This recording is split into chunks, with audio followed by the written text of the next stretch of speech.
Thursday night. Everybody hold on to your butts. Hold on to your butts.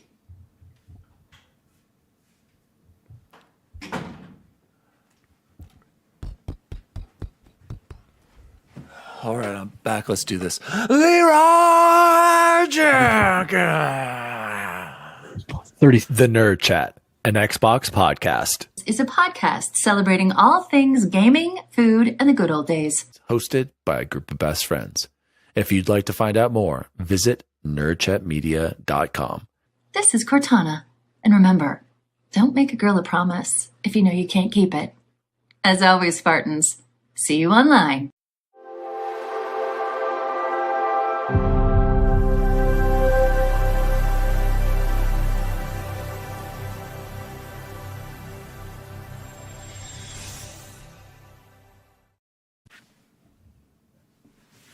I don't even know what to say anymore. You say hi. Delson Rowe is annoying. D-Wally here. Welcome to the Nerd Chat, a podcast celebrating all things gaming, food, and the good old days. Joining me as always is Jose Chipotle Bear. How are you? Well, in a little bit better spirits than it sounds like our fearless leader. I'm doing great, man. I was just telling these guys I officially went back to work last week. I'm sorry that I couldn't be on the show, but had a great time listening in and, of course, miss being here with you guys. But it's been a busy time, man. It's definitely been full of lots of stuff at work while still trying to enjoy whatever tidbits of summer that I can. But there's been a lot of gaming news and honestly a lot of just negativity. And so I'm excited to just hopefully shed some positivity and just kind of reiterate that, like, in education, we talk about like recentering of like, we play games to have fun, man. I play games to have fun. It's how I relax. I want the same thing for other people. And so hopefully we can just embody that this week. But happy to be here, man. Happy Thursday, everyone. I wish I had Jose's optimism when it comes to gaming and Xbox right now. Goodness Joining gracious. us, as always, is Chance at Bubble Boy N7. Was Joe with Luke's mom at Coldplay? It's a good question. The people want to know. Yeah, I'm trying to take the lighter side of things too. At least you're not that CEO guy, right, Daniel? That was hilarious. Got caught on the kiss cam with his head of HR too, of all people, like that. And I don't know much more about that story, so I'm not trying to throw too much shade, but it's like, man, that not that somebody should be above breaking the rules or something or below them, but like, come on, head of HR, you should know better, I would think. But shout out to Coldplay and Luke's mom and Joe. Shout out to X Bacon Gaming. He's somewhere in Canada or Alaska. I don't know. He's in the Great Northwest, possibly Russia. I'm really not sure because he had to ask us what time it was here. He's on some ship and they just keep heading west and north and lots of whales, syrups.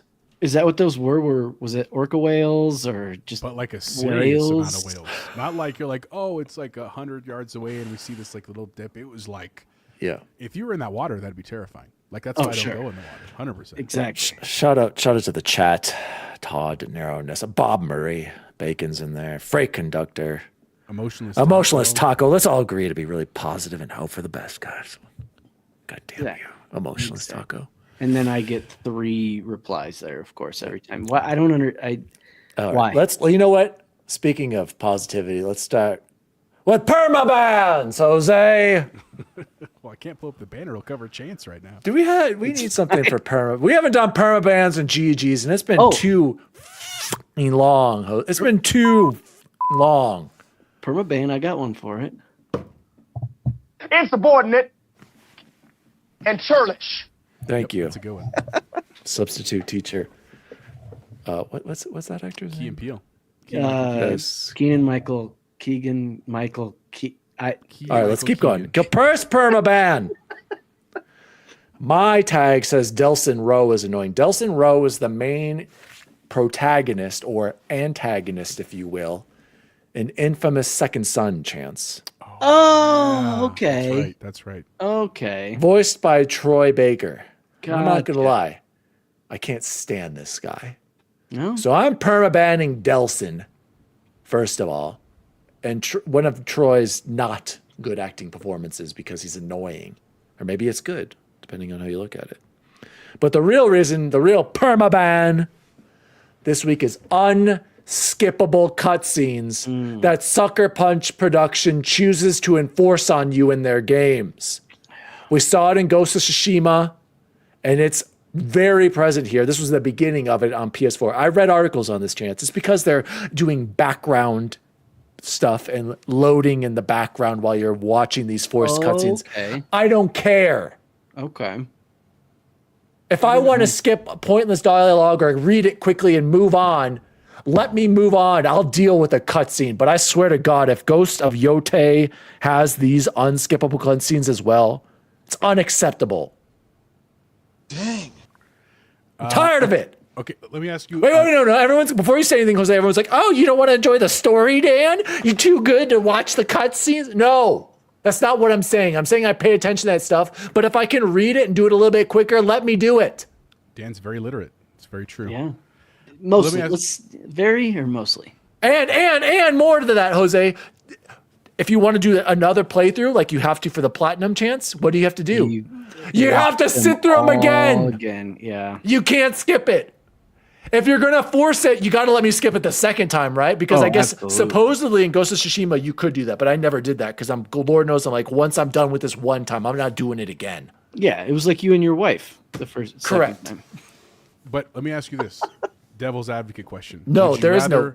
No, there is. Would you rather the Ghost of War, or God of War shimmy, or would you rather the cutscene you can't skip? God of War shimmy and be able to read through and skip. Yes, absolutely. But I know, but to be ideally, skip, read. Okay, short 2-second loading screen. I don't care.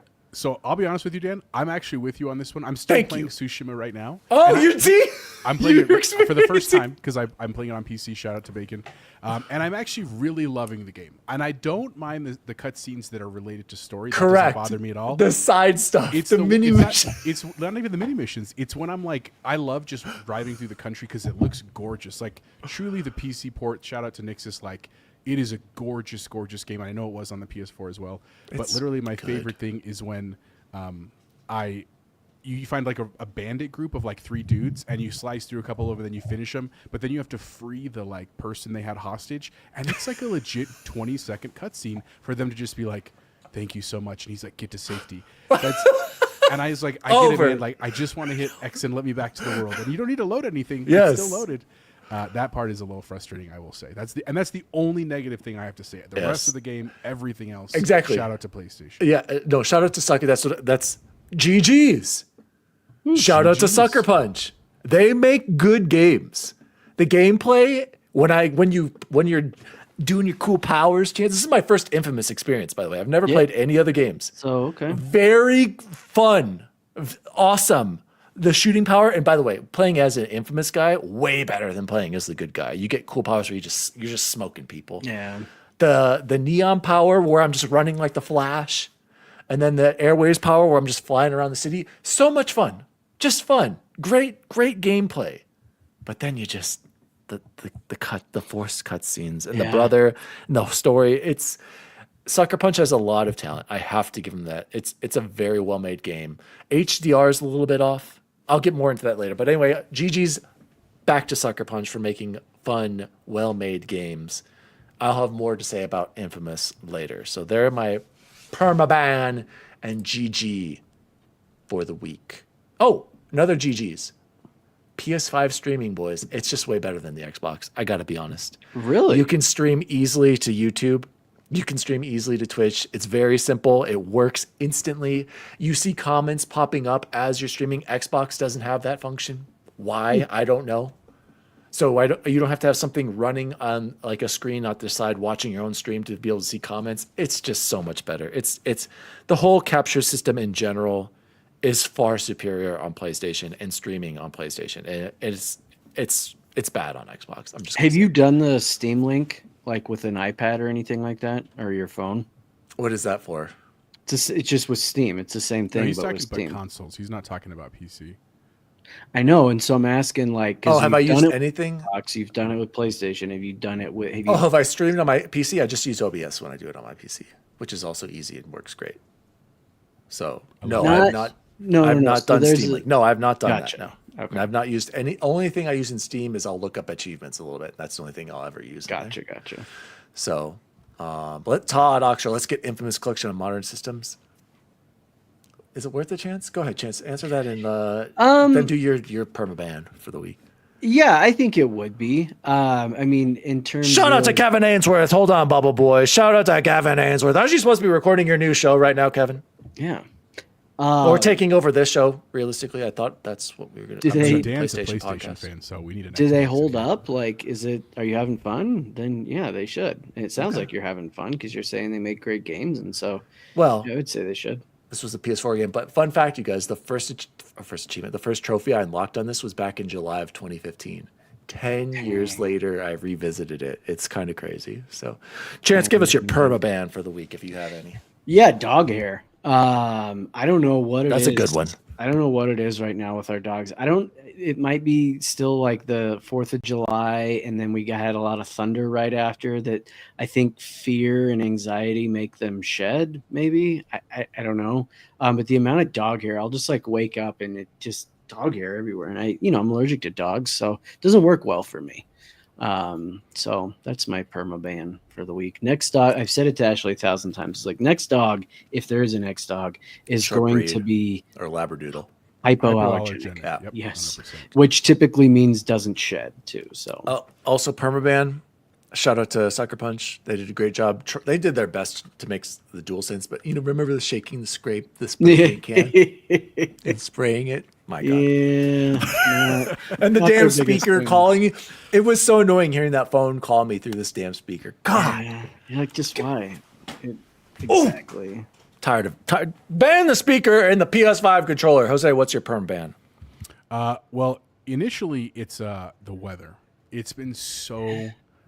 It's summer. It's July. Like I understand. I've lived in this state my entire life, but it has been ungodly hot.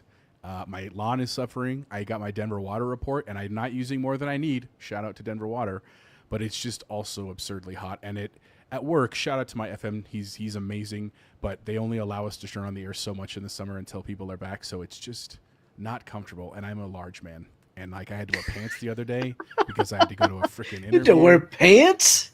Oh God, it's been terrible. But so that is my permaban. Is the weather right now not very fun? It's just not. GGs, Jose? My GGs, I have two actually. So one of them is a little one-off, but bear with me. We've been watching the movie Sister Act with my children. I have not watched that movie in like 10 years. Fantastic film. Just like heartwarming and fun and like nothing inappropriate, even borderline for kids, which is awesome. Jose, we don't want to lose our Zoomer audience right now. They have no idea what you're talking about. That's very true. They're like, what the hell is Sister Act? Who's Whoopi Goldberg? So that was just a small one. The bigger one is actually a shout out to one of our sister shows, the Trophy Room, but not to Joe, not to Kyle, but I do love Kyle. It's to Lightweight Gaming. I'm a little behind on following some of our friends' shows just because I've been out of town and my new job and stuff. I haven't had as much time to listen, but 2 episodes ago on the Trophy Room, Light had this really poignant discussion about the unfairness that Xbox faces. And a huge shout out. And honestly, Joe and Kyle did join in with her, to be fair. The Xbox tax is real. Am I right, you guys? And I just want to give a shout out to that because, like, I really, despite the back and forth with Joe, and good God, you should see our private chat with Bacon and Joe. They literally go on for hundreds of messages, just the 2 of them. But realistically, like, I think they're a very incredibly fair show, and much like Expansion Pass and Season Gaming, like they're just putting out great content. I think so. I do really think so. No, they did have a good discussion about X. They finally admitted that the Xbox hate is real. And she's playing Claire Obscura. She absolutely loves that game. Like, it's just a shout out to Light. She's doing a lot of great stuff. And it's something I can never honestly experience because I just can't. Being a female in this gaming space, this content creation space, brings a whole host of just, frankly, shit that they shouldn't have to deal with. And she does it with incredible grace. And just a shout out to her in that show. And if you don't listen to them, please make sure you do. All right, that's my GG for this week. Well, can I piggyback real quick? Because I think, did I mention on here, or was it just in, God, where was I talking about it? I think it was at Bacon's party when I Googled or looked on Steam for cheerleader video games. My God. right? I don't know if we talked about that on here or not yet. So, women and gaming, women in general, just the extra layer of bullshit they have to deal with, that most just to men play don't. games and have fun. Yep. It's intense. So, my GG for the week, this might be a strange one. It's going out to Baller Dentistry and Orthodontics in lovely Southlands in Aurora, Colorado. This place is fantastic. They have the exact same, if you've been to Disney World, they have, they pump in the smells, like different smells and stuff. Love the smells. They have the same smell that they use at the beach club, which is just a world-class resort and one of the like cleanest, just greatest smells of all time. They have that same smell that they put in the vents at Baller Dentistry. That place, hey Bobby, yeah, that's his dentist too.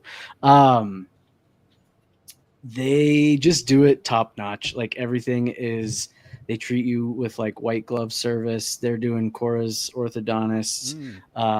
It's been my dentist and Ashley's dentist for a while. And they asked me to do a Google review, which I've already done. And so when I got the second one or the another email, I was like, I already did that. Let me do something that will reach a much wider audience, and do a nerd chat GG shout out to Baller Dentistry and Ortho. All right. Sponsored by this new dentistry. Shout out. Shout out to the chat. They're popping off over there. And shout out to Ashes to Ashes. It's 94 degrees and insane humidity out there. He's dying out there. And Ashes also said that the where was it? The Xbox. Can you pull that out for me, Jose? The Xbox. The Xbox text is 100% real when it comes to the media.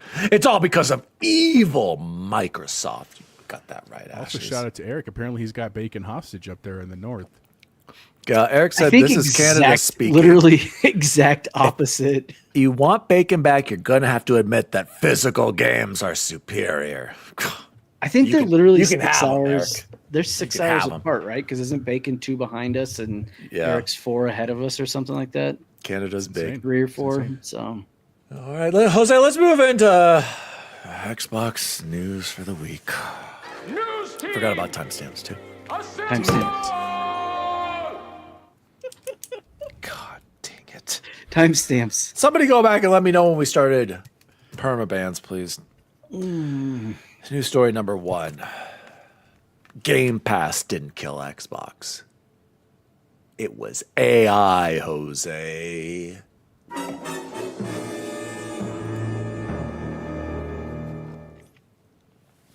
What's happened with Microsoft was clear, former Square Enix exec says about Game Pass. Says Game Pass, a service with barely any growth, didn't cause the layoffs. Competition with AI did. Get on board or perish. This is coming from Ashley Bardon over at Games Radar. Jacob Novak, the CEO behind Silent Hill Ascension, streamer Genvid and former Square Enix business director, believes that Microsoft's latest round of crushing layoffs came between a power struggle with AI tech that's reshaping the entire video game industry. The video game industry is facing a fundamental realignment, Novak wrote in a lengthy Twitter thread, which, by the way, is what I found, and then wanted to find something, or I saw this on Twitter, wanted to have something that summarized a little bit more. Go check out this guy's nice Twitter. Work. It's crazy. It's a long thread. This is not a passing storm. It is the change in the forces that stitch the industry, which is now being held together by the more individualistic, flexible experiences offered by platforms. Platforms, keyword, not games, like Roblox, Fortnite, and GTA Online.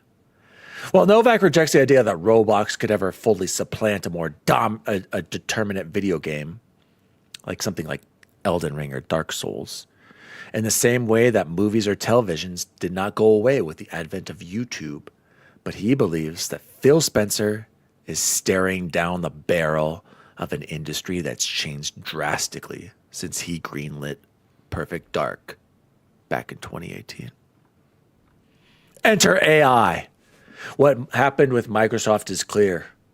AI is a one in a generation change that the entire in the entire digital order. He's preparing for a day when PCs are littered with Roblox-like platforms built with AI prompts, where kids just type in the type of entertainment they want. We're going to get to this later. And don't be misled, he said.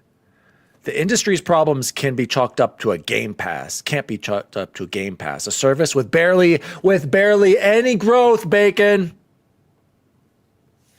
Barely any growth in the past few years.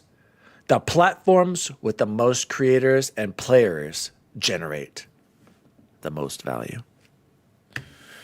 Jose, have you embraced our AI overlords? Is this 100%. The real reason why Phil Spencer made all of these drastic cuts and we're all pissed off? And is this the dreaded future that we're heading to right now? There's a couple questions in there, some pretty deep ones to try to keep things concise here. But I think you guys talked about this on the last show.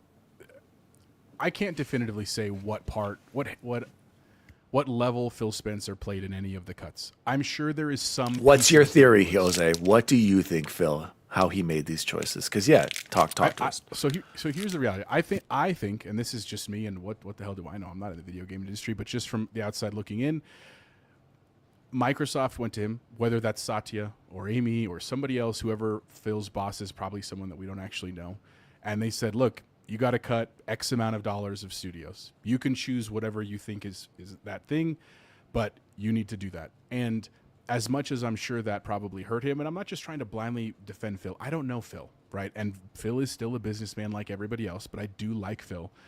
You have to make choices, right? That's the unfortunate part of leadership, is there are not infinite resources. If there were infinite resources, we'd never have to worry about studios closing. We could give every studio all the time they deserve to make their art, but that's just not the world we live in. And so you have to make choices. And unfortunately, even if your track record is not strong enough as of late, it can mean not great things. And that's so hard to say even for me. Like one of the examples that got brought up, I think it was actually from the trophy room. They were talking about Redfall. I loved Arcane Studios. Arcane was like literally one of my favorite studios. And so I was obviously pumped for Redfall to come out last year. Even I admit that it was probably not as cool as I wanted it to be. And I understood why it failed. But at the time I was so mad when they closed Arcane.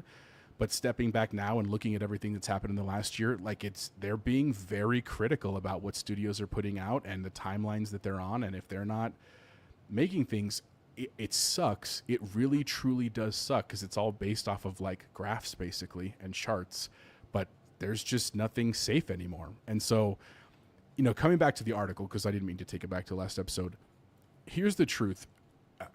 And this is something that, shout out to Emotionless Taco. He's one of my teachers at my school. Shout out to Jeff. Something we're going to talk about this year as I step into leadership is like, AI is not going away. And I don't mean that just in education. I mean that literally in all of the world. And you may not like it, but it is akin to the late 90s when the internet was growing, and in the mid 80s when the calculator was becoming prevalent. You feel like these tools are unfair, maybe is the right word. And you're like, you can't use that. That's cheating. And then they don't go away. They just become the norm. And hold on, Jose. Freight Conductor said, think about how much money Sony spent to make sure Blu-ray won the format war. Then times that by like 1,000. And that's the AI race. Yeah. And one of the big differences there, to some degree, because there's still some hardware related to AI, like servers and stuff, obviously processing, but Blu-ray was physical. And I don't mean to take this back to Eric. It's not a dig at Eric or anyone that's a physical lover, but AI is basically all digital, which means it can change faster. It's cheaper to grow and that kind of stuff. And so the reality that I think we all are every day getting closer to is the reality that AI is fun right now. You make cool little images and you can laugh at the stupid things people do with it, like the Xbox employee that used that hiring one, right, where the computer screen was on the back of the computer, and that's what they put out to the public and stuff. But the reality is, like, we're going to have to learn how to use this, and the people that embrace it faster are more likely to come out on top. And where I think that gets frustrating for me personally is I love art. Art is a big part of my life. And while AI can make some incredible art pretty quickly, that's incredibly scary for people who like to just actually make art. You know what I'm saying? Because that's talking like about what Dinero's saying. It is. And I'm missing on, I'm slow on content. No, you're good. Here. You're good. But I know Dinero and I have talked about this in the past. Like, that's incredibly terrible about artists who like that's their livelihood and they are incredibly talented, and people will just totally ignore them, right? Sorry if my mic is loud. I'll try to fix that here in a second. Thank you, Stone. So I don't know, man. I with regard to the gaming industry, Microsoft and clearly Sony and clearly everybody else see AI as a way to save them money and make products faster, which ultimately makes them more money. And so we can be mad at it all we want, but in some degree, it's going to become part of this universe. And so while it's going to be a little rough for a while, people are going to lose their jobs. Like, this is not the last we're hearing of any company doing this. It's something that I'm hopeful that if we can find ways to embrace it and maybe balance it, and maybe the people that were making things by hand now learn how to use AI to make things faster or maybe even better. Maybe it's something we can learn to live with, but it's certainly not going away, whether we want to or not. Eric says Microsoft lost the search race to Google. They are not going to lose the AI race. Of the big three platforms, Xbox is the only one where gaming is not the number one priority. It's very true. Sony is number one. You're right. Nintendo is completely all in on gaming. It's great. Great point, Eric. I want to read, guys, by the way, go check out this thread. I'm not even kidding. It's at J Novak. It's crazy. He's got all kinds of cool data on here, but I wanted to read a couple more quotes before I throw it over to Bubble Boy. We are fighting for time. Time does not increase. TikTok increasingly takes up time that once belonged to more casual players. Hardcore players, oh my God, you guys, us, we're aging out. And the young players are down to Roblox. Prior to 2024, Chance, a situation like Concord had never occurred. 400 million in 8 years of people's lives gone permanently in 2 weeks. 0 revenue generated. Every sale was refunded. This is astonishing. We have still, as an industry, not truly processed what Concord's utter collapse meant. We were quick to sweep it under the rug, thinking it was an endemic to the quirks of a hero shooter. We cannot ignore what happened to Concord because it's about to become the norm. Bubble Boy, what are your thoughts on AI and all this crazy information? Well, while I'm talking, can you pull some of the data that you said he has a lot of? Because I haven't seen. I'm only looking this at is a part. long thread. Okay, Take me some time. He's this. I'm telling you. I'm curious. And the thing that I ask is because I'm reading this, and I'm like, he's going over here, and he's going over here, and then he's going over here, and I'm sure this guy Jacob Navok is great and more professional than I am, but like he's saying. Okay, here's one for you, Chance. Here's one for you. Roblox was released in 2007. Okay. iPad released. Okay. Monthly hours of engagement. All the way up until 2016, there's nothing. 4-year-old iPad release hits the Roblox demo. iPad release. 2016. 2019, 1-year-old iPad release. It's a Roblox demo comes out. It jumps from basically nothing in 2016 to 1 billion hours of engagement. Okay, that's in 2019. And more than half of that is on mobile. The rest of it is on desktop. From 2019 to 2020, 1 billion hours. Guess what it was in 2024? 10 billion? Almost 7 billion hours. In a span of 1, 2, 3, 4, 5 years. And it's this graph of that 7 billion, all but about 1 billion of it is on mobile. Is it really? Yeah. Then there's a small chunk of it on console, and then there's about maybe 1 billion, on PC, and then maybe like 250 million on console. Roblox. I don't even know what is Roblox? You know what's funny? I was like, if you showed me a picture of Roblox and then like an AI generated picture of Roblox right now, I could the only reason I'd probably pick them out is because like the one on AI would probably have like 6 fingers or something, right? I don't know. I have no idea. Is it kind of like Minecraft? I couldn't tell you what Roblox is. And chat, you can help me out more. I mean, I can tell you the games that my kids play on Roblox. Roblox is like So my opinion as an adult who games but doesn't play Roblox. Guys, we are boomers in real time right now. This is it. Yeah, this is 100%. Oh no. Bro, I'm like, the internet is never going to be anything good. Yeah, this is right. I was just trying to say, Nissa said it perfectly. Roblox is a bunch of games. Roblox is not a game. That's what's very different from the way we think about it, but it's an aggregation of a lot of games that kids can play. And part of that is why it's so successful, because it offers a significant amount of choice for kids. So when kids say they're playing Roblox, that could mean they're playing like a parkour type game. That could mean they're doing some kind of a quote unquote artistic game. The game that my daughters love to play is this one where you get a mannequin and you dress it up, and then literally, but you get timed and they give you a theme, and then at the end everybody rates each other's things, and then the more you get, the higher the score you get, the more stars or some crap you get, and then you can use that to buy more outfits. Like that, and I say crap because that doesn't mean anything to me. But Jose, have you heard of Grow a Garden? I have not. Okay, never mind. Keep calling. I don't like plants. Plants are for rich people. But what I would say is that is what it's addicting, right? They're short games. They give you a lot of reward if you do well. It's a pretty easy learning curve. And what's so smart from the Roblox team, there's lots and lots of things, is that they're easily accessible. Like literally young children with like an iPad can access Roblox, and it's not choppy, and it's real blocky. That's the blocks part of it. It's real low res, but it's enough that you can get on there. The barrier to entry is incredibly low, and that's part of what sets them apart. So Eric, Roblox is like Dreams on PS4 from Wish. Oh my god. Oh, right. Yeah, Freight Conductor. Roblox is like all the extra stuff in Fortnite outside of Battle Royale, just with 1.4 Minecraft. million players have been he's right. on. Jesus Christ. Chance, what were you gonna ask?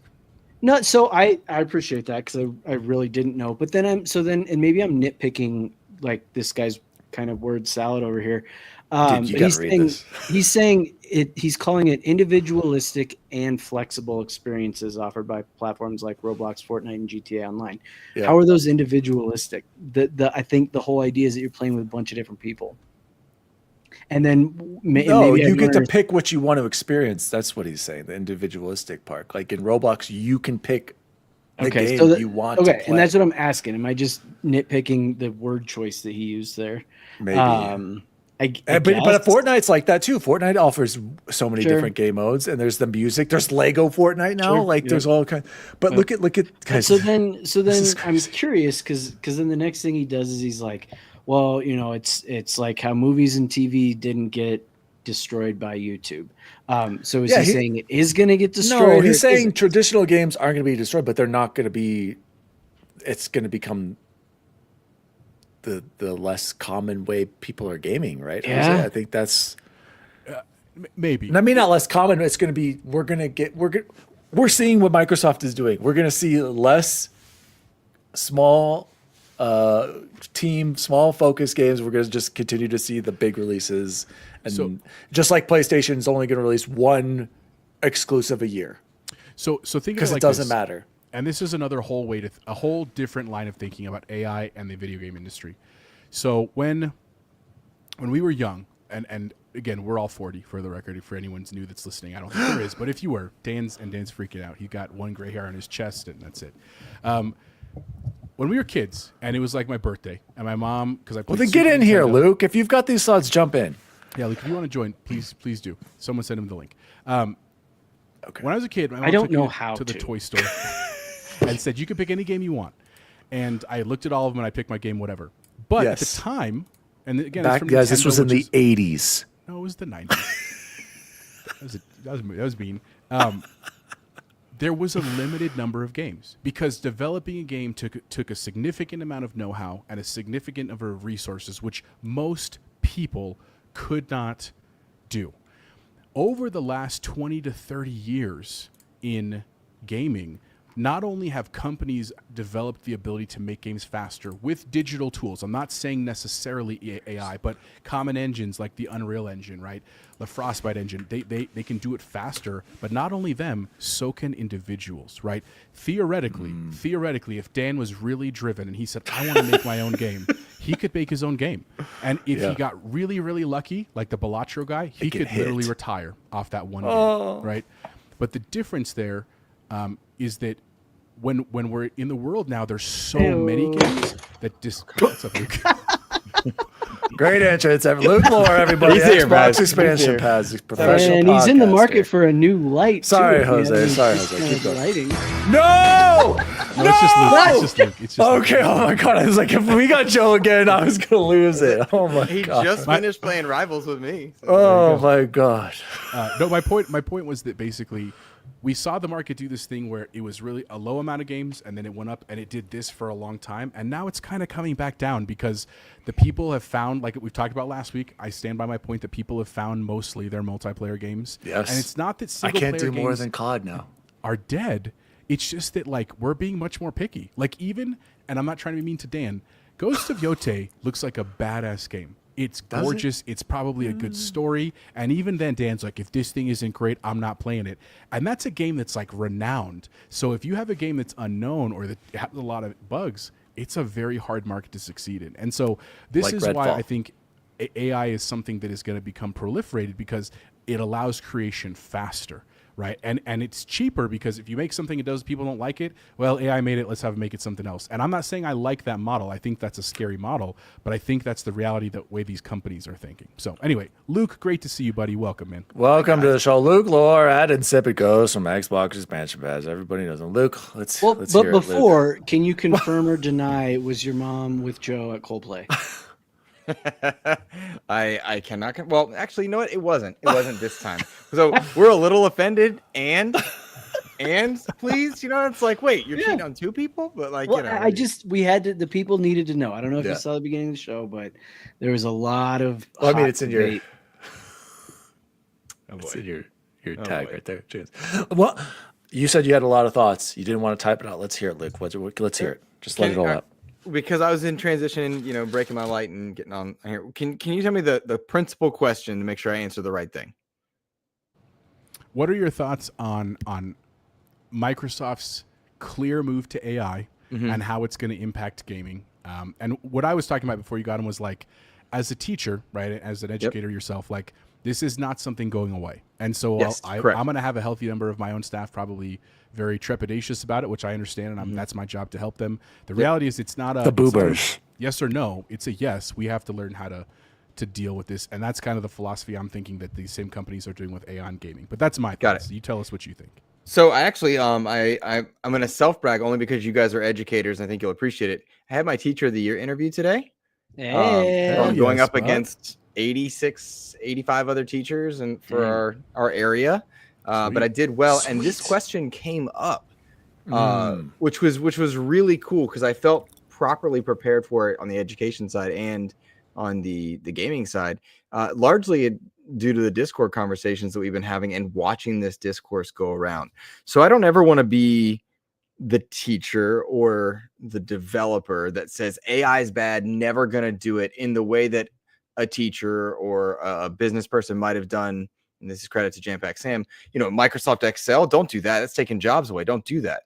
Imagine telling somebody not to do that, and then they enter the workforce not prepared. So on the education side, you cannot run from modernization, right? I'm not mad at a power drill for taking the task of a screwdriver. Instead, my job is to teach what screwing something in is and the benefits of it.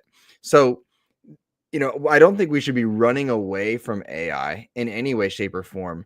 What we have to be careful of in the gaming space and business and education is not allowing AI to be used as a replacement for critical thinking where it needs to be done, and then expecting critical thinking from others. So educators, executives, whatnot, they shouldn't be asking AI to do their critical thinking and then looking to the people under them and saying, hey, critically think about this problem and expect. That's not okay. So I think the problem is you have a disconnect between leadership and the people that are, you know, foot to the paint trying to figure out the job. That's really what it comes down to. I think the industry was always due for a contraction because tech was due for a contraction after the explosion in the early 2020s, which makes sense and is logical. We shouldn't be mad about that.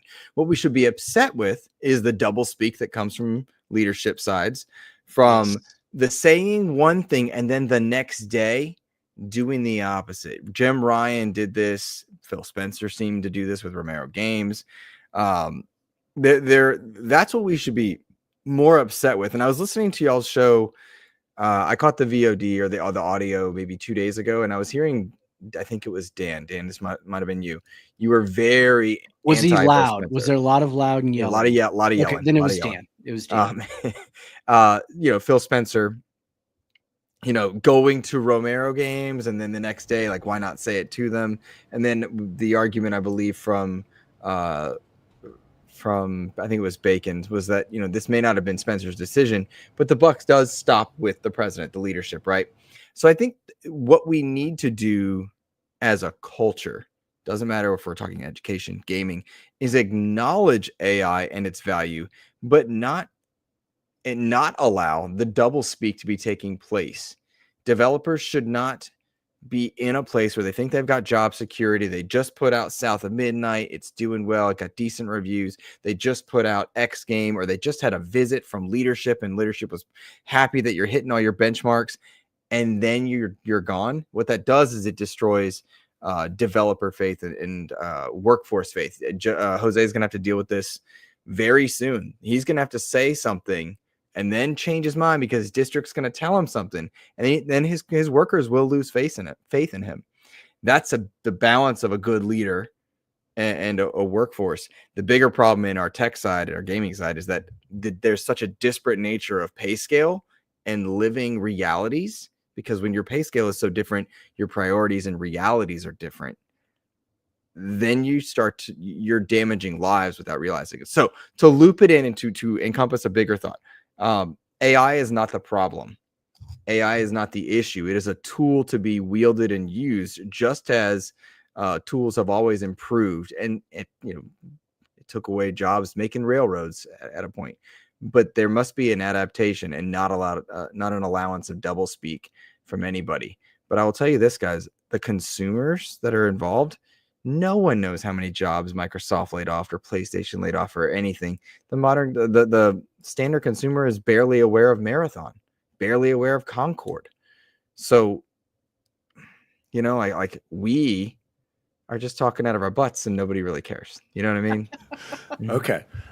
So is that a lot? Was that too much? No, that's great. No. I have one more follow-up question for you. Sure. So if you were running Xbox, you took over for Phil Spencer, what would you do right now in this moment to bring Xbox forward and maybe regain some fans' faith in the brand? Even though you said yourself, you're not a fan of these big three anymore. You're a fan of the games.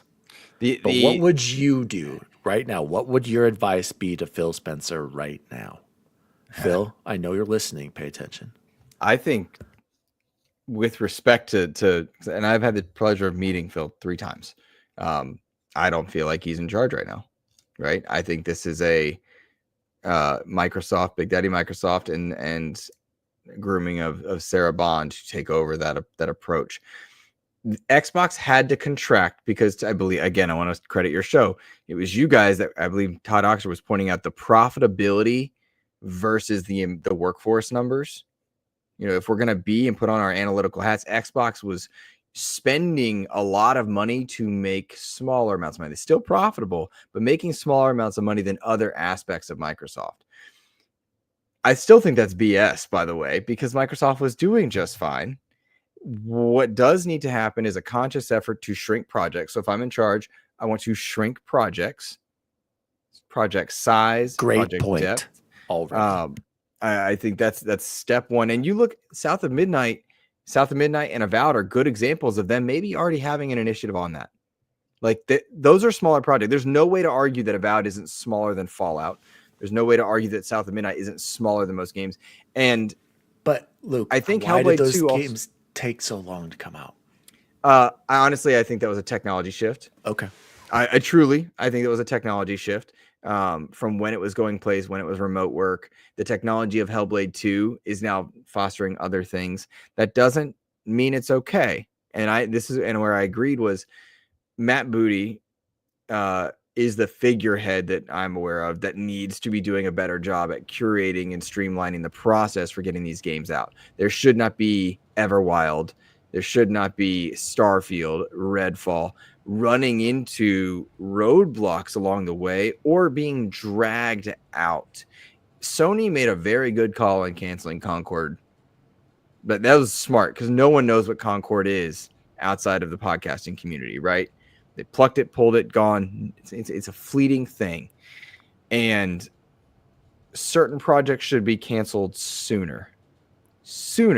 Now, that might very well be what they have done, and we don't get to see that part. So, again, you got to be careful here. And I'll go back to what you guys were talking about last week. And Dan, I think this was you. It sounded very Last Stand Media of you to be so angry at Phil, right? I'm shocked.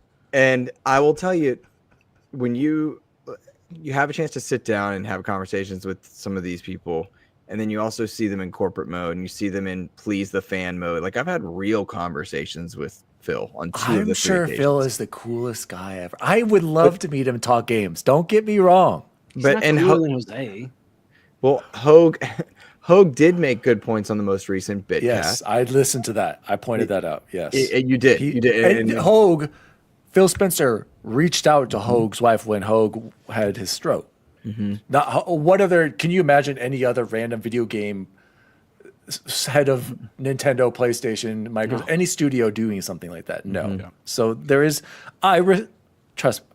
Phil, don't hate me. Phil's the buddy, right? Mm-hmm. And sometimes your buddy shouldn't be in charge. Sometimes they can. Again, Jose, you're going to navigate those waters soon, right? I mean, this is Luke telling Jose Godspeed. Like, let's be real. Truly, I'm gonna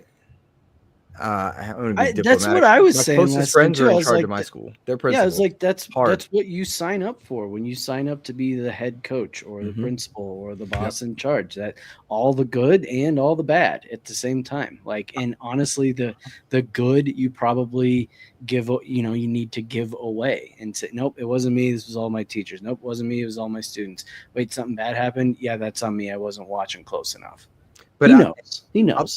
He does, yeah. And I'll say my principal, I think the world of her, and my AP as well. Like, I've known them for 10 plus years. They're good friends. They're the first to kick my ass. They're the first ones to hold me accountable. And so we don't know that that's not happening behind the scenes. We really don't. But I do think there are two things that really stung in the most recent layoff closure element. And I'll loop this back to the AI conversation just to wrap up, put a bow on it. But Blackbird, for all intents and purposes, felt very promising from what we saw on outside. And I hope some of that stuff gets leaked, Deadpool style, and we know what's up. Because there needs to be some account. You need the next thing. Sea of Thieves is fading. Sea of Thieves is on its way out. I don't know how many legs are in Fallout 76. You look at some of the other live service games, people are kind of ready for a new one. Destiny's kind of slowing down. You have credit to Call of Duty, Fortnite, Roblox, Minecraft. They're all doing well, but like, who's to say Blackbird wouldn't have if they were ready to get to a milestone of release or early release? Grounded 2's on the eve. Shout out to that. Pay attention to XEP soon. But then also to see Romero Games have to kind of pause their project was odd because, and like, I don't know about you guys, like I had the very distinct feeling that they were working with Microsoft. That would have been neat to see. And I'm biased, to be clear, but that's the first project that has to go. Your second party, you have to go. But I hope they freed up that IP and allowed it to be, seen somewhere else. I would love a world where we find out what's going on with Blackbird and there. And like, why did Contraband not? What's happening there? Why did State of Decay not? Why are you choosing what's there and what's not? And we don't know the answers to this, to be clear. We have bad examples of PlayStation, bad precedent, I should say, of PlayStation keeping when they should have ditched and like you should have kept some stuff and not others. But when you look at the AI stuff, to put the bow on it, if it can streamline development and you can stop fighting it and make it a tool and not the priority, then you're good. But there's absolutely no way on this flat earth that Big Daddy Microsoft isn't telling them you have to use AI. And right now they're front facing like, no, you don't have to. Whatever. You just front loaded $80 million or $8 billion. I can't remember what the number is. How much money? Yeah, they're using AI. And they should. They should use it. They should use it. This anti-AI rhetoric is not healthy, because what it's doing is it's saying all AI is bad. No, not all AI is bad.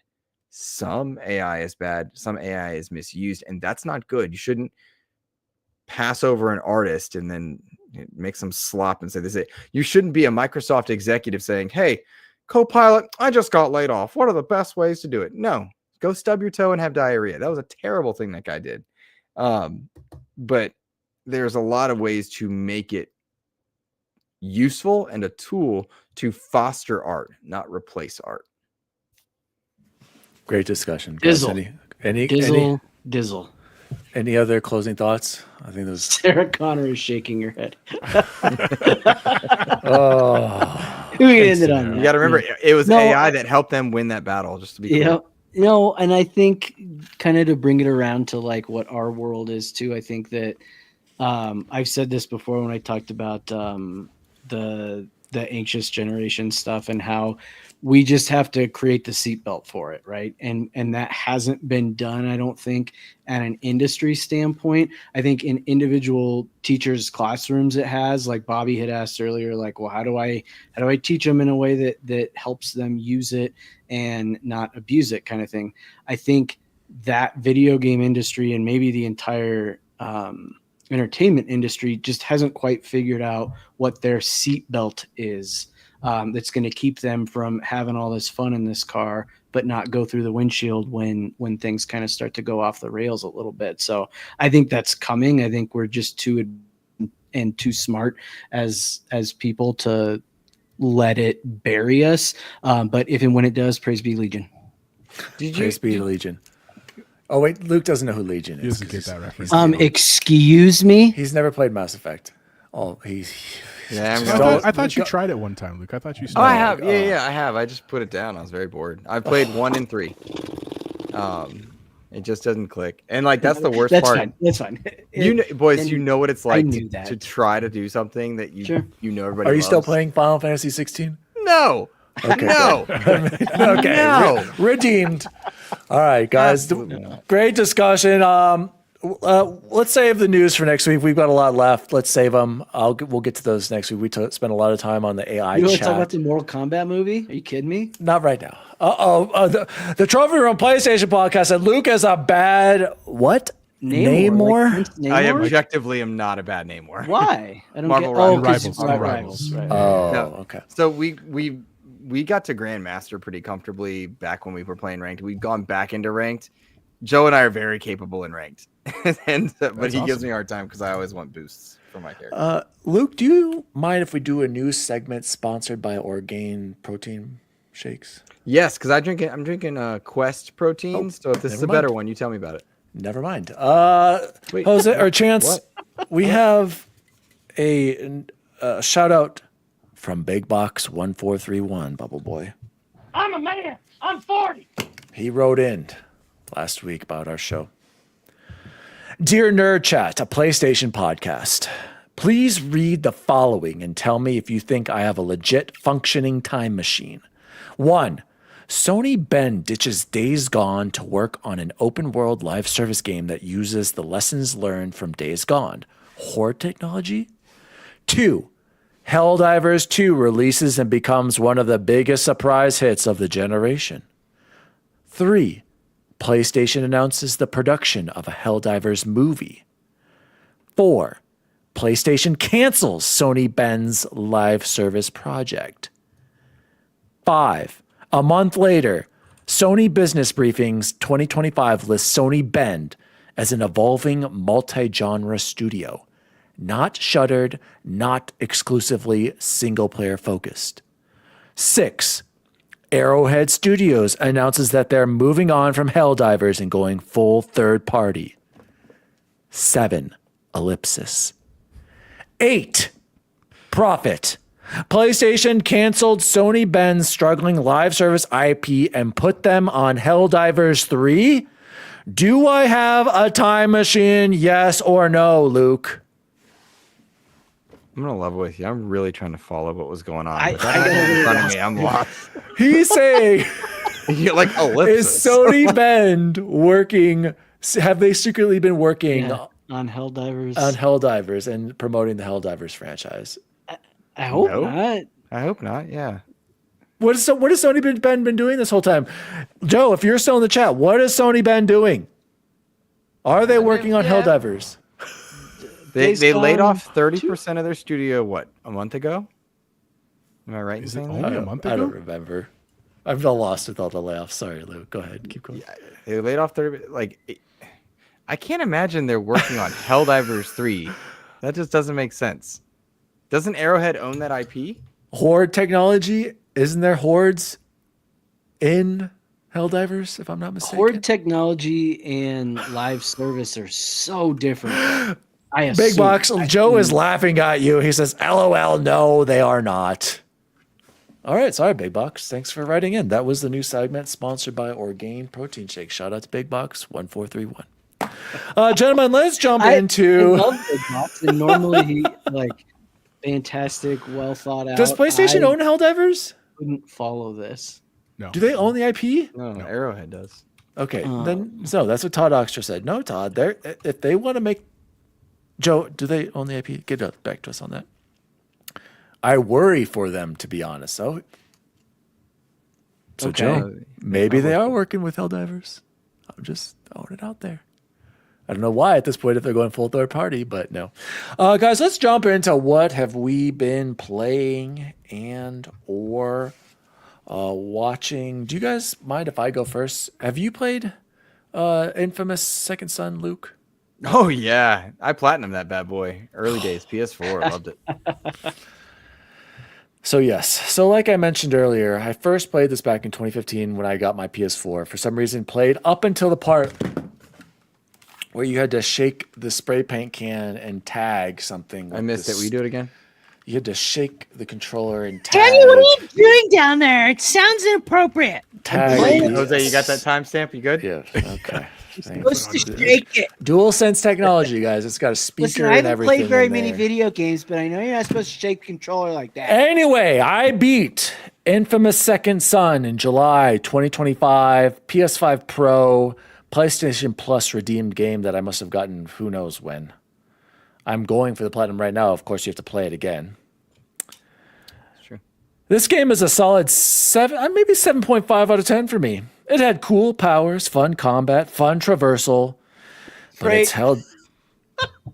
What did Frank Conductor say? Would you choose me? Oh my God, I'm not going to read that. I want to get banned. It was held back by a cringy, a cringy story, a lame protagonist, and for some reason, Sucker Punch makes games with unskippable cutscenes. They claim it's to hide background activity and loading. I don't care. Figure it out, Sucker Punch. Are you mad at the 2014 game that was a launch title for its new technology? They do it again. They did it again in Ghost of Tsushima, Luke. Yeah. Oh, okay, got it. Okay, fair enough. And fair it's enough. they're still on. I played Tsushima on PS5, the PS5 release, whatever director's cut that is. You still had to, and you can't skip the cutscenes unless you're in the second playthrough. Then they start to let you do that. Okay. I think you can skip cutscenes on Super Mario. You know where you can the cut princesses cutscenes? like move through. Final Fantasy 16. At least I don't have to read everything. They let you move on if you really want to. Okay. Other thing I've been playing, The Walking Dead. I've been streaming that. Shout out to all the people in the chat who have came by. It's been awesome. Diego is there. Nis has been there. A bunch of my brother's been watching consistently. We are on season 1, episode 3. It's getting spooky, Chance. Getting real spooky. Great games. You Hands down. the farm? Are you at the farm? Past the farm? We just got to the farm. We just did that. I remember when I first played that, I was like, you knew right away, like, I don't trust these farmers. Something's wrong here, right? Hands down, the best Telltale game was Walking Dead season 1. Absolutely. Absolutely. Bubble Boy, what about you? Update us. I am, if you don't know, I am on day 5. What is today? Yes, day 5 of my Summer of George. Summer of George. I know I didn't get it. I should have got it. I don't know why. All the girls are out of town in Wisconsin. They're doing great. And I'm so sad about it. So I'm left to just sit at home playing video games and watching movies and TV. It's awful. And eating whatever I want. I am absolutely loving Assassin's Creed Odyssey, where you can skip almost every dialogue. You can do which I love to do. I'm not skipping. I read a lot faster than I listen. I can read because usually they're only like 1 or 2 lines, right? Like I can read the line, hit B. They're still on like word 3, so I'm like skipping through. I'm not skipping cutscenes. I'm just making this 80-hour experience more around the lines of 50 hours or so. One thing I will say, and I just, man, that game is so good, but one of the problems that I'm having with it in terms of how enormous it is, I get to, especially because this is like the 4th time I've played it, I don't have to do everything, right? Like, so just to complain that it's too big feels a little flat. It feels that way right now because I've played it so many times. So where I'm going to complain about it is in that there is like, just to do like the golden path, right? If I just want to do the story stuff and get through it, you are forced to do a bunch of other things. So I was at like level 27 before I went to Laconia, which is where Sparta is. And all those missions over in Sparta had to be like level 34. And you pretty much just can't go over there. You get insta-killed and stuff. So it like forces you to go and do other things. Not the end of the world, just stretched out a game that is already getting criticized for being entirely too big, but loving it. Can't wait to start Atlantis because that'll be soon because I'm almost finished with it. I am in the middle of playing a game that we got our first ever, Luke, you'll be proud of us, our first ever key mailer review sent to us. You've gotten one more than me, my friend. Yeah, I can tell you my secret. Hey, later. Luke, check out that link I just put in the chat. Joe just posted that 44 seconds ago. I'm just giving you a heads up. Okay. There is an embargo on it, so, and I'm slightly unfamiliar with all this stuff, so I don't want to say anything about it, but I am playing something else. You dog. Yep, it's been fun. I think I can start talking about it next week. Actually, I'm positive I can start talking about it next week. And then watching. I have gone back through and I watched every John Wick production, including the Continental and stuff. And now I'm just deciding if I want to go to the movie theaters and watch Ballerina or just rent it and watch it at home. What about Superman? I just don't care. Oh, you should care. Sorry. Hold on, we'll save that. We'll get to. I want to ask Luke why. About that in a second. Tell me more. Yeah, why. Luke. Like, yeah, wait. But yeah, let us know why because we know you've seen it. Joe's a bad person. Okay, shout out to. So he did go. He was at the Coldplay concert with your mom. That has to be what. Otherwise, why would he be? Check a bad check the person? link, boys. Luke, can I take my 7 and 6-year-old to see Superman? Have you seen Guardians? Guardians of the Galaxy? Yes. Mm-hmm. I think you're going to be on par. Okay. I will say, and this is not going to be any major spoiler of any kind, but for any potential parent, because we have a lot of educators. Okay, we get it, guys. One of the things they do to propaganda slander Superman is say that he has a harem. Sorry, say he has a. You lost me. He has a what? A harem. That's like What's one that? of Lex Luthor's. You don't know what a harem is? A harem No. is when you have like a room for women to please you.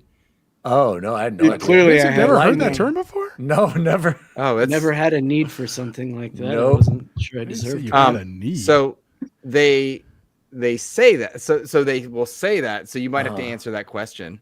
Okay. But I think you could and should, because the best part about this, and mind you, I'm a diehard DC who's loved every version of Superman save Dean Cain.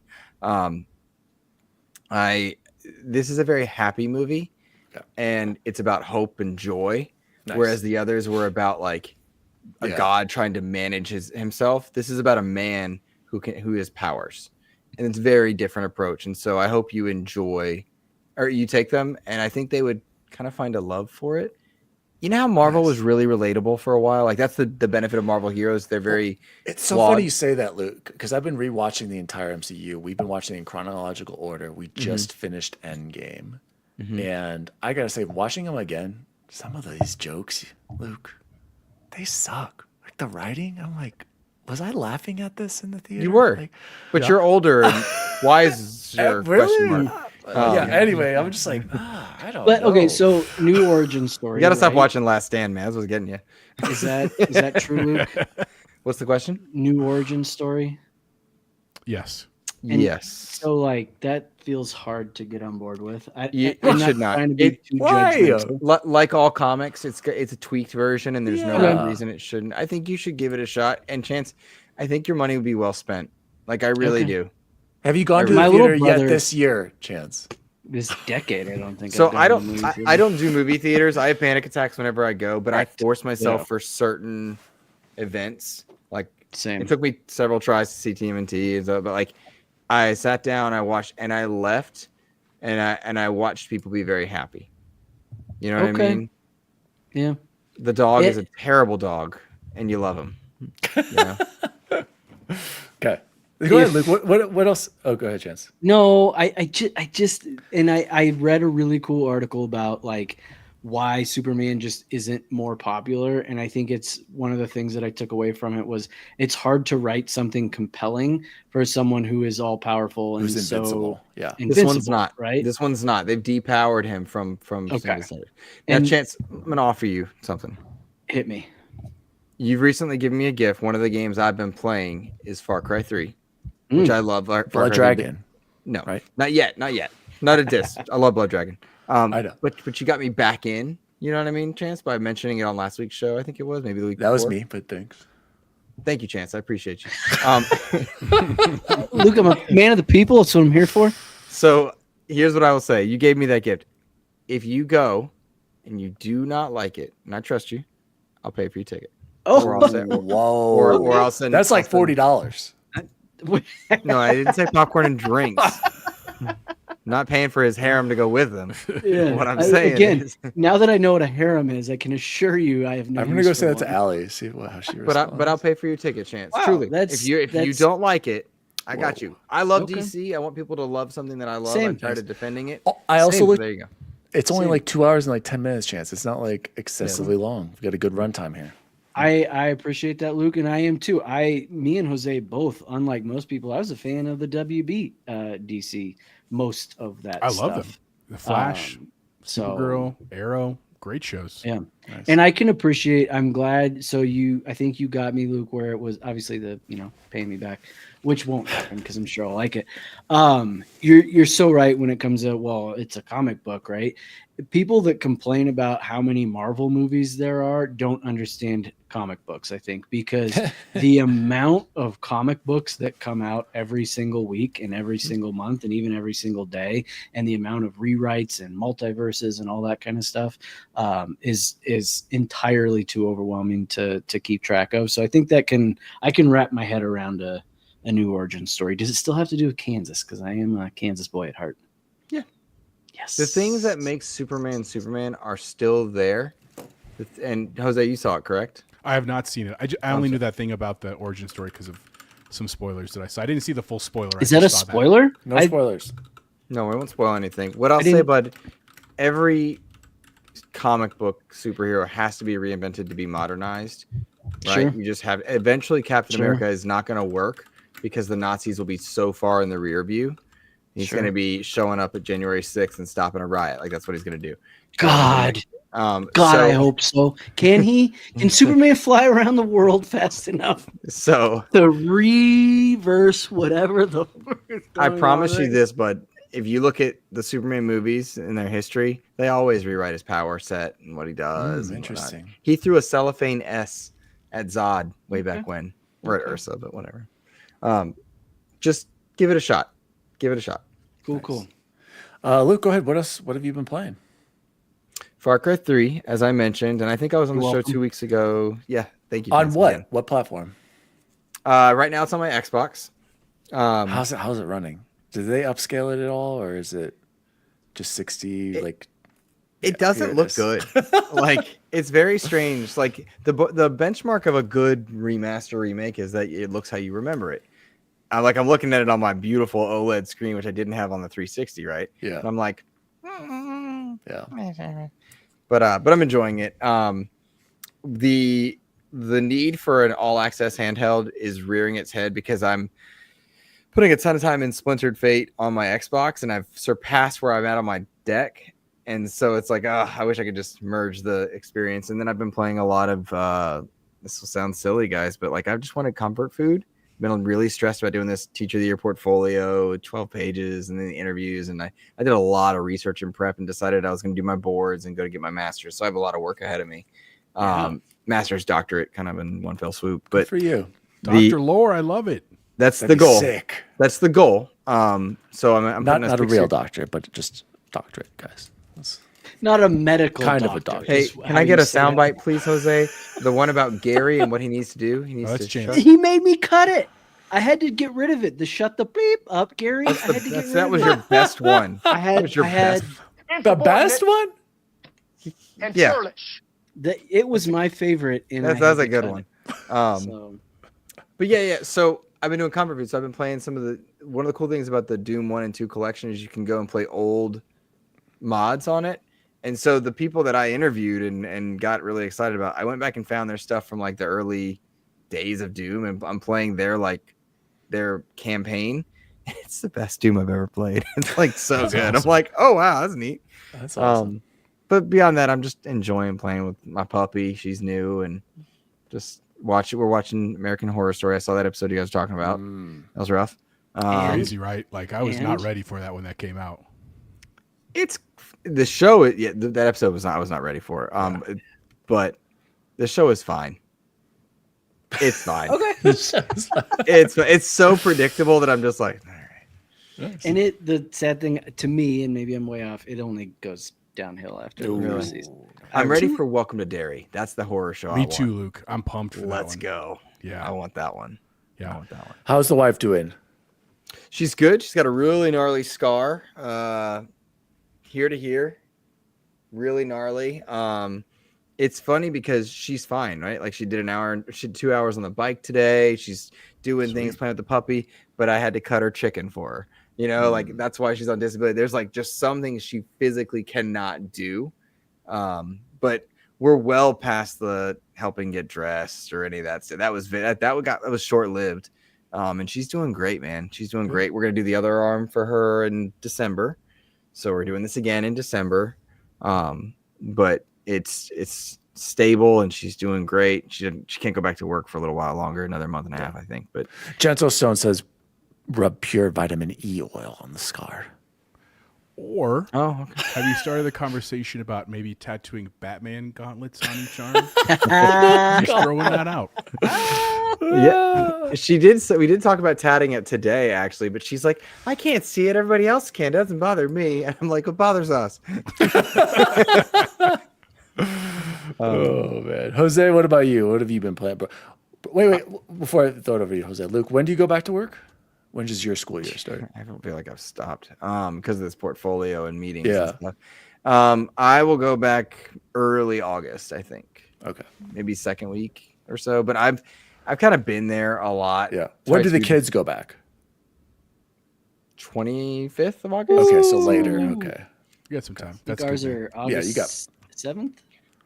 Yeah, something ridiculous. How late how early were you guys out, Chance? 22nd. Early. And, like May, the last week of May. Yeah, okay. No, it was the week before the last week. I think we're 1 week ahead of where you were, which I like, by the way. These people that go back after Labor Day. Yeah, that's crazy. That's weird to me. Or they're going into like late June and like, oh, now we're out for summer. It's like July. You're like, what? Yeah, like summer's done right there. Yeah, that's wild. Go ahead, Jose. Have you been gaming at all, or have you just been? I mean, a full tiny steam bit. ahead. And so, like Luke, you came in late. I started my new job last week, which I'm really liking. I was telling these guys, they're like, "How is it?" I'm like, "I feel like I know nothing." And I've done education for 18 years. I thought I was going to know more than this, and I feel like I know nothing. But I'm a quick learner. I'm surrounded by great people. I hired my secretary today, so I'm excited to finally have some support in the office that way. Even though my other office staff is incredible. Like your principal secretary? Correct. Oh, I thought Rose was going to be there forever. No, she retired over a year ago. Story for another time, but I love Rose too. I've done a little bit of gaming on my own personal gaming, playing Ghost of Tsushima again for the first time. I'm really having a great time. Like when I started, I really thought I was going to try to just golden path it so I could move on to something else. And I'm really, really enjoying the story and the process. And again, it's gorgeous on the PC and stuff. That is the one negative thing I can say against Kyle and Joe is they were like anti-PC gaming last show too. So that's not nice, but be nice out there. What do you think of the combat? What's your I love favorite it. part? But you know what's so funny is because I'm playing it so late after playing all the Souls games. Yeah. I think when it came out, pairing was still really new, and that's all I do. Like I just pop, knock them out because like it's like nothing. The timing window's so easy relative to those games that I'm having a great time. So I'm actually excited about that with Yote, that you are using different weapons, because I don't even really change stances because it doesn't matter if you're just parrying and knocking them through. Anyway, do you like the combat in Ghosts, or do you prefer Assassin's Creed? If we're comparing the two games, honestly, I prefer Ghosts over Assassin's Creed. If I'm being real honest with you, so that's the only thing I've been playing. What's the other way? Yours is the other way. I like Shadows more. And I haven't played Shadows, to be fair, so maybe that will change after I play that. But I have also, because we got my daughters to Switch too, playing a lot of Mario Kart World, and then as kind of a back during Amazon Prime days, and if you're against Amazon Prime, I'm sorry, you're gonna hate this. Woot was having a bunch of sales, and so I got my daughter Pokemon Scarlet, because she loved those Pokemon, and I got cartridge. Jose, she's not gonna lose that. No, it'll stay in the entire time. Exactly. How many other cartridges does she have? 2. Yeah. And then I got Penelope Mario Wonder, which I never played it. So I sat down and was playing with her. Man, that was like very nostalgic. It was like very Mario 3 feeling when I was a kid, which was really, really cool. So that's all I've been playing. And then watching, I did watch Karate Kid Legends. I got an illegal stream of that. And, I don't think you're supposed to say that on air. What are they going to do? Principal of the year. Hey, we got to save money every way we can in education. That's right. I enjoyed it. The one surprise to me, do you know who's in it? Is Josh Jackson, Charlie Conway from Mighty Ducks. I didn't realize he was in that movie. But it was fun. It was definitely not better than some of the other ones, but they did a good job of bringing in the two styles, and I like that story. Luke, yes, go ahead. Yeah, hi. My favorite part of the trailer for Karate Kid Legends, because when he's talking to Josh Jackson, he's like, first lesson of Kung Fu, everything is Kung Fu. Yes. For anyone that's considering martial arts or putting your kids in it, do so, because one of the most wonderful lessons is that, so let's say it's Kung Fu. Life problems are Kung Fu problems, and Kung Fu problems are life problems. We would say that about Taekwondo, about karate, because you learn to deal with your emotions. And when you treat everything as if it is that, you have a mentality that comes with it. So it sounds really silly, but in that trailer, and probably in the movie, they were putting sauce on pizza. Yep. That fluid motion actually mimics a lot of how the old Japanese style pens were like ink was used on paper. Fluid motion, very fluid, and that was the idea, to be like water and flow over things. But I love that, because first rule of Kung Fu, everything's Kung Fu. For me, it was life problems are Taekwondo problems, and Taekwondo problems are life problems. If you can't figure out how to do something, maneuver something, you work through that, and it really does help so much. I see Todd in the chat. His son is a TKD instructor. Yes, like it means the world. So it's funny that you brought up Josh Jackson, because that's Charlie Conway. That was my childhood, but that is a life lesson being taught yet again. And Charlie taught us a lot of life lessons. I appreciate him. Quarter inch to the left, you'd have missed completely. Right. And honestly, what I'll say about the movie, I liked the movie. I've always liked them. What was sucked is that you can clearly tell that the director had a vision that was bigger than what they let the final cut be. Like if it was like a 2.5 hour movie, it actually probably would have been an awesome movie. There were a couple little sub stories that were going on, and they clearly had to cut it for time so that they could, get a profit out. But, if it's, I don't know if I'd pay a lot of money to see it, but definitely when it's out and streaming would be worth seeing. And then other than that, because I've been working a lot, I watch horror movies when I work. That's just like what I have on the background. I don't know why, because I've seen so many of them. So I've been watching The Last Drive-In on Shudder, which is like this guy who's like really knowledgeable about horror movies, and his partner who is also very knowledgeable, but she's a former porn star. They end up just watching old films and dissecting. And I watched like the old Phantom of the Opera. I had never seen that before. It was like really, really cool. The one with like Lon Chaney and stuff. So that's all I've been doing, man. Hoping to play a little bit more as things get a little bit slowed down, but probably not for a while, to be honest. Yeah, I don't think they're gonna, Jose, because then you're gonna have teachers come back and the kids come right around June. Godspeed to Jose, everybody. Put him in your thoughts and prayers. He'll be fine. I know he'll be fine, but he's gonna. Oh, Godspeed. Yes, I did watch that with my daughters too. The K-pop Demon Hunters on Netflix. Loved it. I really had a great time, especially if you have children. Really a lot of fun. Go check it out. I meant to ask, does anybody have a favorite death from all of the John Wick movies? Have all of you seen all of them? I've only or seen the is that- first.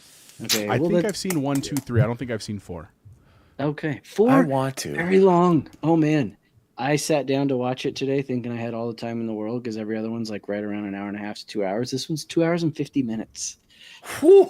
Which was Ballerina? a lot for John Wick. So I haven't watched Ballerina yet. That's why I was deciding if I want to. Dude, Ana de Stream it, Armas, you or- absolutely need to go see Ballerina. Just telling you. Yeah, dude, sold. But then I I need to got go see Superman telling me I gotta go. I need to it's a go whole see thing. Superman. So, does anybody favorite death from John Wick? Anybody? Luke, go ahead. Gets the pencil, puts it Yeah. behind on the base of his skull, hits the brainstem by popping him forward. That one's up there. That And one's again- definitely up there. At the risk of being a little douchey here, I absolutely love martial arts.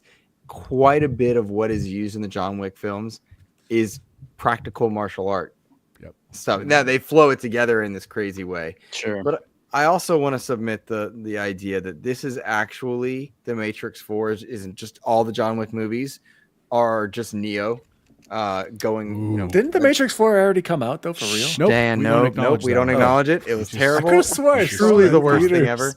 ever. It was so bad. Like it truly is bad. Completely forgot about it until this very moment. And so like, oh, red pill, blue pill, this is the other one. Okay, cool. Appreciate you. Gosh. I like to, I don't even Shout out. remember what my original question was now. because Morpheus is in it, right? Like, Yeah. it's Yes, all right, thanks. and he plays a guy that is so Morpheus too. So The Morpheus. Bowery King, Yeah. It's like these are the same dudes. I'm Uh-huh. sure of it. Yeah. Like it adds up. Okay, well, yeah, that pencil one's hard to beat. That's a good one.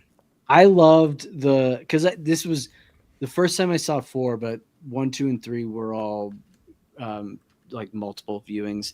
That when the guy gets kicked by the horse, ooh, doggy. Watch out. And then the next guy gets kicked by him twice. Like those were brutal. You Those know were when I brutal. knew John Wick was dope was when he went for a tasting.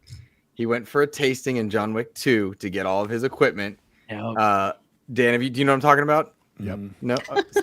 So he goes, basically he's getting outfitted and he needs weapons, armor, everything. But they use He's all a these sommelier.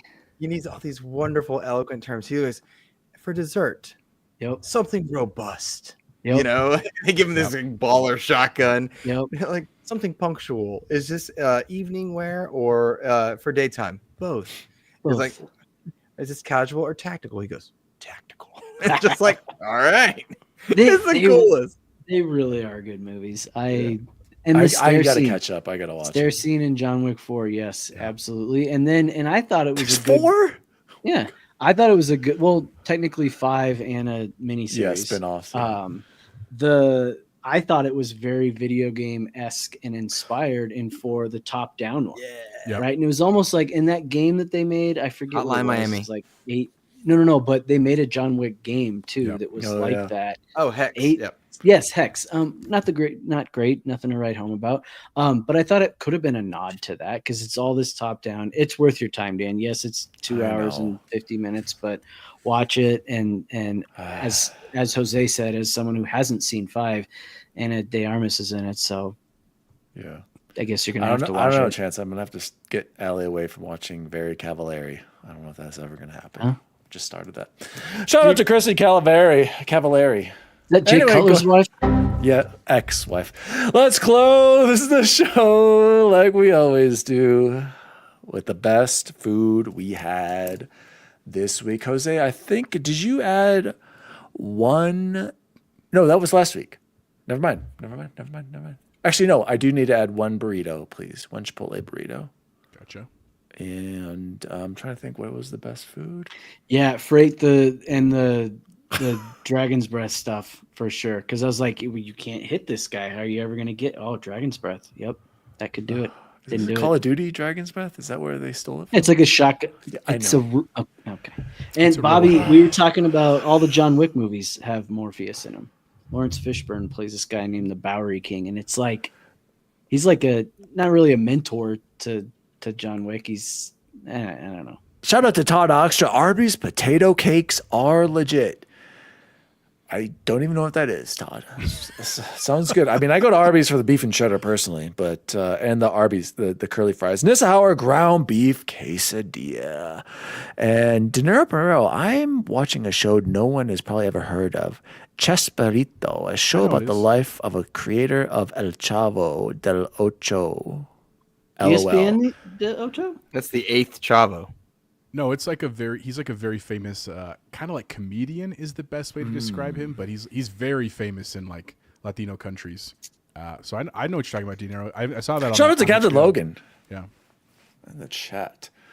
Jose, what about you? What was the best food you had this week?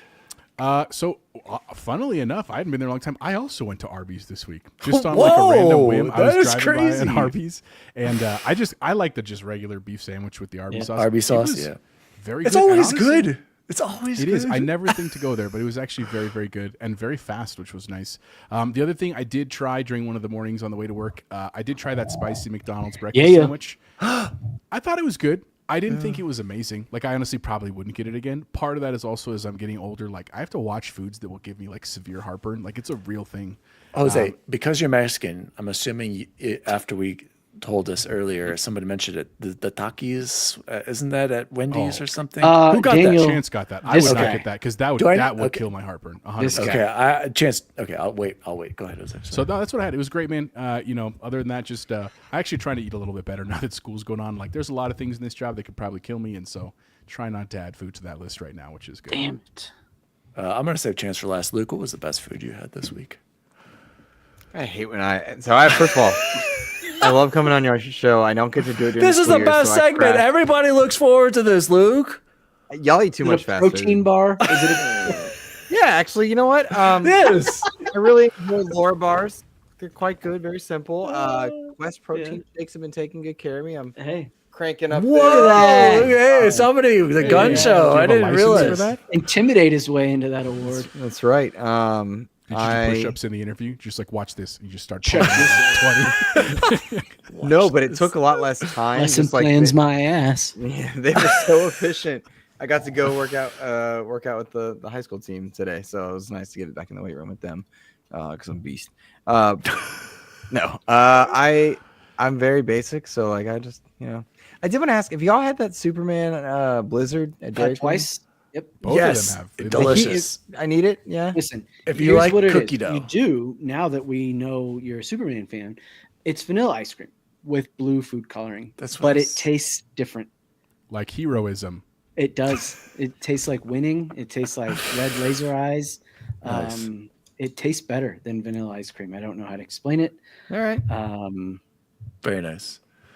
Bob Murray got the cotton candy frosty frozen drink at Burger. I'm going to Burger King right now. Bob. Yeah, I didn't know that was a thing. Didn't know that. Will lose her mind over that. Bob Murray. Arby's sauce equals dank. Mm-hmm. Horsey sauce is no. You're wrong. Sorry, Todd. You are absolutely wrong. Todd also said Luke loves gruel and white bread. Honestly, I'm just so boring. I gotta get it. Oh, Freddy Conductor, I had pad thai from our local Thai restaurant. Very nice, very nice. Sorry. Go ahead. So I see my brother Captain Logan in the chat. This is a real thing. One of my fears when we go to like E3, SGF, whatever it is, people are gonna realize how basic I am. Cause like, you guys have a turkey sandwich? If you could just go light on all the sauces. You don't please. order special things to sound cool when you're at meals with like all of the other crew. No, I'm like, I would like the simple thing, please. Like, I'm just so simple, basic. Like, like Jose's aunt, biscuits and gravy. Hold the biscuits. Hold the biscuits. Yep. What? That's awesome. Yeah. All right.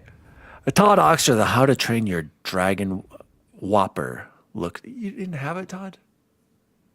Is that movie a remake? Like, what is that? Yeah, it's like like a a live, live action remake. Yeah, live action, right? Yeah. They gotta stop.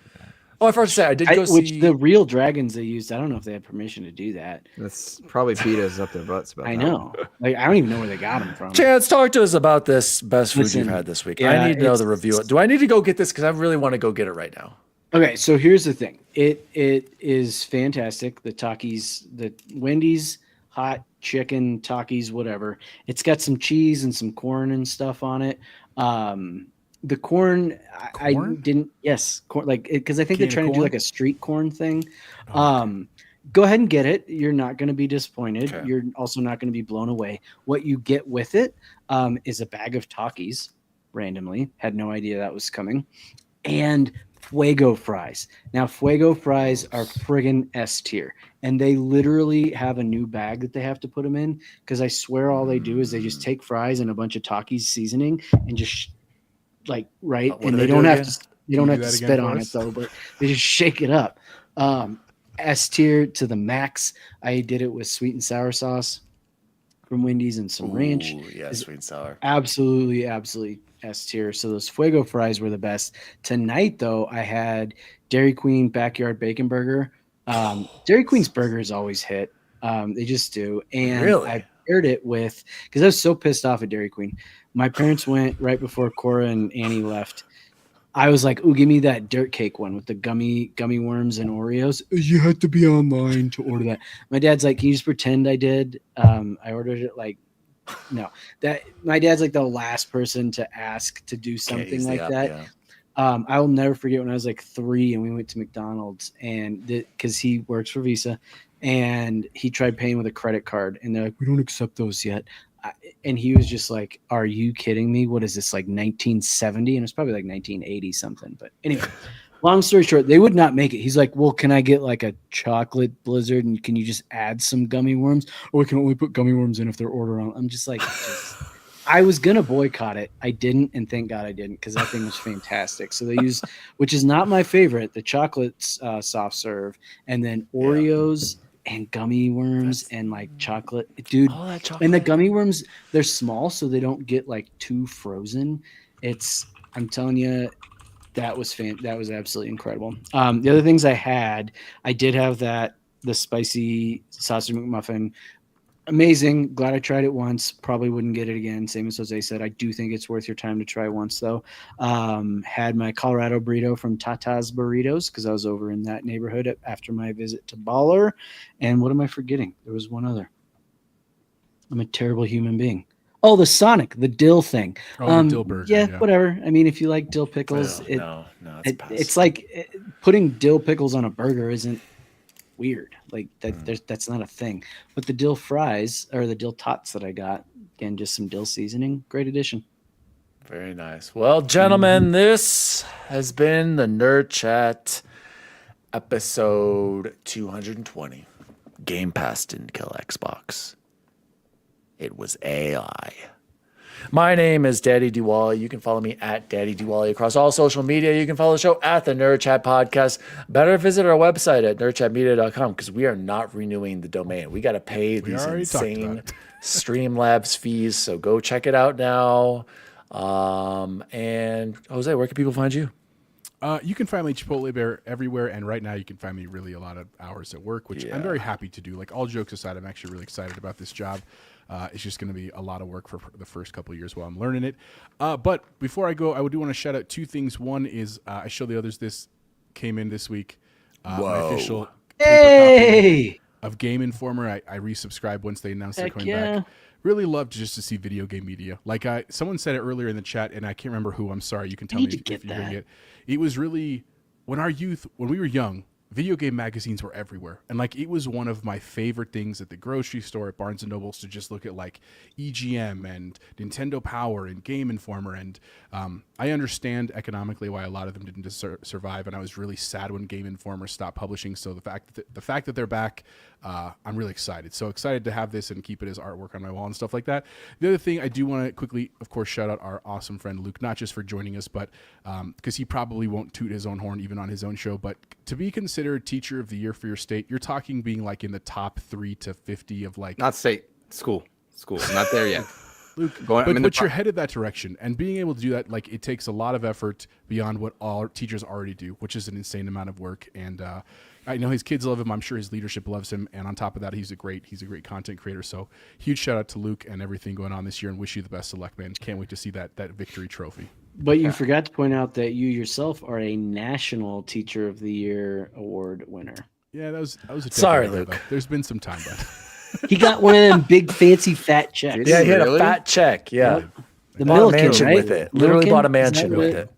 Or Mick? Did not buy a mansion. Milk, Paid for a wedding. milking it, stilking it. What was it? Milken. A Yeah. Betcher Milken. Award? Is that what it was? It's also a that was Betcher Betcher Award. teacher. winner. Anyway, Sorry, Luke, not to congratulations, rain on Luke. your It's about Luke. It's about Luke. Yeah, quit I won gassing for my Luke up. school. We need to gas up Jose. He started with because he's not going to toot his own horn. Well, Jose rarely toots his, so Jose It's also. true. Pro Dude, that. all the guys support these educators. These are the true heroes. Chance and I don't do shit compared to these guys. Let's be well. Chance more than me. Dan does definitely. And then- shit, though. I like to think I That- do. And then it goes Luke and Jose. These guys are the true teachers. Go thank them right now. Teachers and nurses, man, they should be making Underappreciated, underpaid. Oh, but they get Old the Dame summers time off. got- Screw you. We We need need the that summers time to off. recoup. Have you ever Are spent you time kidding with me? Other people's Go teach a kids? classroom and tell me that. I've done it, and I jetted my ass out of there. After that. Bubble Boy, where can people find you? Oh, what does Chance do? Bobby, go to hell, man. I do really good work. I think he's being facetious. People can find me sleeping my ass in, staying my ass up late. I was pulling out of the drive today. Shout out to Arlo and Tony and the ladies over there too, Maggie and Isla. They were like, Chance, where are you going? You know what my answer was? Breakfast. Wherever the I want. Yep.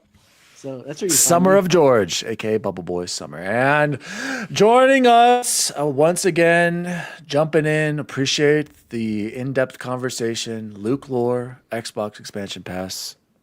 Thank you for being on. Where can people find you? Thank you for letting me join so much over the summer because I don't get to during the year, so I appreciate that. You can find me on Blue Sky at Insipid Ghost, and I want to plug XCP's YouTube channel this time. All Because kinds of Wait. stuff Are about you getting that. on Logan about these reviews? Because he told me he's been slacking off playing World of Warcraft instead. I He don't told you wanna that in dunk- confidence, bud. We were playing games Whoops. together. I'm not gonna dunk on No. Logan for all the Sorry, things he's been doing and Logan. has just been doing other things. However, he one deserves to take his time when he gets it. But two, he's working on a project right now that I know makes him excited and that we get to see the fruits of labor down the line, but he gets to work with people in the industry on it. That's awesome. And it's cool. If you're an Xbox fan, you can probably look ahead and figure out, like, I'm really happy that he's gotten that opportunity because he got Logan's the next Master Chief. it. He is. Yes. He is. Helmeted. But yeah, I'm excited for him because he got this one without my help. So That's awesome. that makes me happy because my time is going to be very busy soon as well. And so that's cool. And then we at XCP got a really cool opportunity that is tangentially related to what Logan's doing, but separately. And so if you keep your eye on what the release windows are, So you're the next Cortana. indeed. I like this. It's a bold Don't make a move. girl a promise. Cheeks. I listen whenever you listen to the audio version of the Nerd Chat, you get Hell 20 yeah. minutes of Dan telling you he made the show, and then Cortana talks, and it's cool. Like You Hideo know? Jr. Yeah, exactly. It's We like, had to edit the show- intro. Cut us some the slack. show was made by Daniel Walenzik, who is also me. That's guy at the talking. end. That's coming up here soon. It's a group of best friends. You know what? Don't yell at Luke for listening all the way to I'm the going to end. start my PlayStation That's podcast. I'm out of here. Well, you guys are very well deserving. You're one of our inspirations, so You're one of ours. well Like, deserved. Well deserved. we listen to you guys every week. So, it's times. just community, man. Like, share, and subscribe to every content creator that you Yeah. enjoy. I- 'cause it I- helps I- so much. I was going to say I listen to XCP every week and Trophy Room and Season Gaming, but And Last Stand Media. and Last That's Stand Media. I do. That's true. As always, Last Stand Media patrons, see you online. See you online. See you online. See you online. See you online. I'm sorry, I know you mean well. You just didn't think it through. You want to protect the world, but you don't want it to change. How is humanity saved if it's not allowed to evolve? The Nerd Chat is an Xbox podcast celebrating all things gaming, food, and the good old days. You can follow the show at the Nerd Chat Podcast across all social media. The show was created by Daniel Walenzik, and you can follow him at Daddy D. Wally. Co-host and producer Jose Martinez III can be found at Chipotle_Bear. Former intern, now co-host Jason Jarrett can be found at XBaconGaming. And former co-host, now returning intern, Chance Siegel can be found at BubbleBoyN7. If you'd like to find out more about the show, please visit nerdchatmedia.com. And as always, see you online.